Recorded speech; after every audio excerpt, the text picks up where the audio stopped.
Hello friends, welcome to our channel.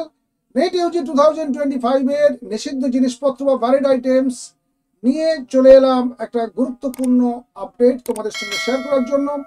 তোমরা যারা এই বছর পরীক্ষা দিচ্ছ, তোমরা জানো যে পরীক্ষা হলে পৌঁছাতে গেলে বা প্রবেশ করার সময় চেকিং এর মধ্য দিয়ে তোমাদেরকে যেতে হয়, এবং সেই চেকিং এর সময় তোমাদের কাছে কোন কোন জিনিস থাকা যাবে না। গত ভিডিওতে আমরা জানিয়ে দিয়েছিলাম যে ড্রেস কোড তোমাদের কি হওয়া উচিত। আজকে তোমাদের জানিয়ে দেবো সঙ্গে কোন কোন জিনিস রাখা যাবে না, যে জিনিসগুলো রাখলে তোমরা পরীক্ষা হলের ঢোকার আগেই আটকা পড়বে এবং সেই নিয়ে হাজার প্রশ্নের সম্মুখীন হতে হবে। তোমার মাঝখান থেকে খুব গুরুত্বপূর্ণ সময়গুলো একেবারে পরীক্ষার সামনে, পরীক্ষার পূর্ব মুহূর্তে তোমার যে প্রিপারেশন, তোমার যে মনোসংযোগ পুরো চূড়ান্ত একেবারে 12টা বাজিয়ে ছাড়বে, ওই রকম কোনো ঘটনার সম্মুখীন তুমি যদি হয়ে যাও।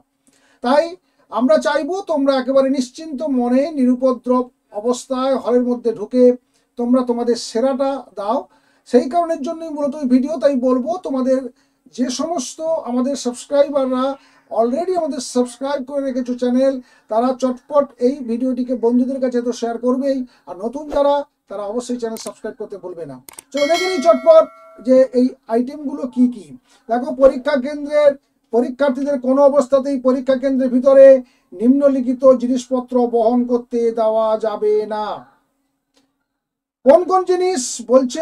পাঠ্য, অর্থাৎ যেটা পাঠ করা যাবে, মুদ্রিত বা লিখিত কাগজপত্রের টুকরো, জ্যামিতি পেন্সিল বাক্স, প্লাস্টিকের থলি, ক্যালকুলেটর, কলম, স্কেল, লেখার জন্য pad, pendrive, eraser, calculator, log table, electronic pen, scanner, এগুলো কোনোটাই নেওয়া যাবে না। 2 বলছে কি, mobile phone, bluetooth, earphone, microphone, pager, health band, এগুলো কোনো যেগুলো যোগাযোগ করা যায় বাইরে সঙ্গে, সেই যোগাযোগ যন্ত্রগুলো কোনোটাই নিয়ে যাওয়া যাবে না। 3 নম্বর বলছে দেখো, money bag, goggles, hand bag, belt, cap, এগুলো অ্যালাউ করবে না। যে কোনো ঘড়ি, সেটা কবজি ঘড়ি, রিস্ট ওয়াচ হতে পারে, ব্রেসলেট, ক্যামেরা, কোনোটাই ওখানে অ্যালাউ নয়। কোনোরূপ ঘড়ি এখানে অ্যালাউ করছে না। যে কোনো অলংকার ও ধাতব জিনিসপত্র তোমাদের শরীরের সঙ্গে যেন না যায়, অর্থাৎ ঢোকার সময় সেক্ষেত্রেও তোমরা বাধা পাবে।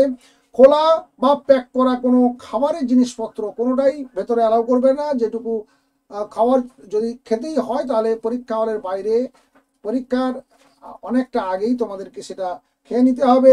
এবং দেখো, জলের বোতল পর্যন্ত তোমাদেরকে ভেতরে নিয়ে যেতে নাও দিতে পারে। কোনো কোনো সেন্টারে হয়তো বা অ্যালাউ করলেও করতে পারে, কিন্তু অ্যালাউ না করার সম্ভাবনা বেশি, কারণ আমরা গতবারেও দেখেছি অ্যালাউ করছে না কোথাও।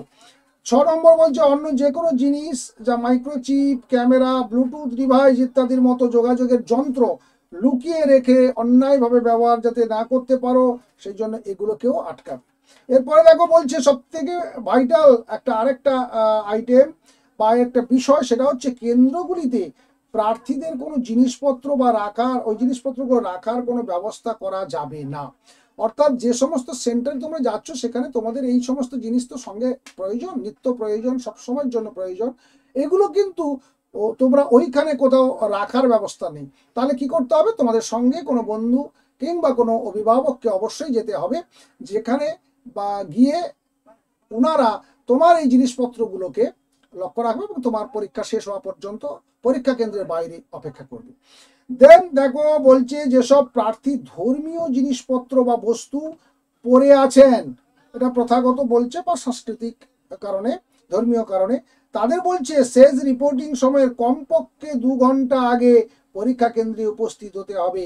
2 ঘন্টা আগে তাদেরকে পরীক্ষা হলে সামনে পৌঁছে যেতে হবে, যাতে পরীক্ষা কেন্দ্রে যারা চেকিং এর দায়িত্বে রয়েছে তারা নিশ্চিত হতে পারে যে সেই ধর্মীয় কারণের জন্য যে পোশাক পরেছ তারা আড়ালে যেন এই নিষিদ্ধ জিনিসপত্র কোনো না থাকে। অর্থাৎ যদি স্ক্রিনিং এর সময় দেখা যায় যে কোনো প্রার্থী তার বিশ্বাসের কোনো জিনিসপত্রের মধ্যে সন্দেহজনক কোনো জিনিস বহন করেছেন, তাহলে পরীক্ষার হলে তার না নিয়ে যাওয়ার জন্য তাকে তখন বলার সুযোগ থাকবে বা তাকে যথেষ্ট সময় দেওয়া যাবে। আর পরীক্ষার পবিত্রতা বজায় রাখা, আর যাতে প্রার্থীদের পরীক্ষা হলে কোনো অসুবিধা না হয় তার জন্যই মূলত এই ব্যবস্থাপনা, যেটা এনটিএ এর তরফ থেকে জানানো হয়েছে। অর্থাৎ তোমাদের যে পরীক্ষা, সেই পরীক্ষা রীতিমতো আঁটোসাঁটো ভাবে হয়। তাই সেই পরীক্ষায় তোমরা যাতে মনোসংযোগে কোনো চির না ধরে, পরীক্ষা হলে ঢোকার সময় কোনো অপ্রীতিকর অবস্থার মাঝখানে তোমরা না পড়ো, সেই কারণের জন্য এই নির্দেশিকা। এবং তোমরা যথেষ্ট সময় অনেক অনেক আগে তোমরা জেনে গেলে, আমাদের এই চ্যানেল থেকে তোমাদেরকে আমরা রীতিমতো টাইম টু টাইম আপডেট দিতে থাকবো। তাই আবারও বলছি, যারা চ্যানেল এখনো সাবস্ক্রাইব করোনি তারা চটপট সাবস্ক্রাইব করে নাও, লাইক শেয়ার করতে অবশ্যই ভুলবে না। আর পুরনো যারা রয়েছে তারা বন্ধুদের কাছে দ্রুত শেয়ার করে পৌঁছে দাও, যাতে মেন্টালি তোমরা প্রিপেয়ার হতে পারো, পরিকল্পনা ঠিকঠাক করতে পারো। পরীক্ষার দিন সঙ্গে কে যাবে, কোন কোন জিনিস নিয়ে যাবে, যে জিনিসগুলো তোমার দরকার সেটা পরীক্ষা হলে ওই যে একটা দীর্ঘ সময় তোমরা সেগুলোকে ছেড়ে থাকবে, তাহলে তার বিকল্প কি ব্যবস্থা করা যেতে পারে সেগুলো নিয়ে তোমরা চিন্তা ভাবনা করার যথেষ্ট সময় পেয়ে যাবে। ভালো থাকবে, সুস্থ থাকবে, পরীক্ষা জন্য শুভেচ্ছা এবং শুভকামনা দুটোই থাকলো।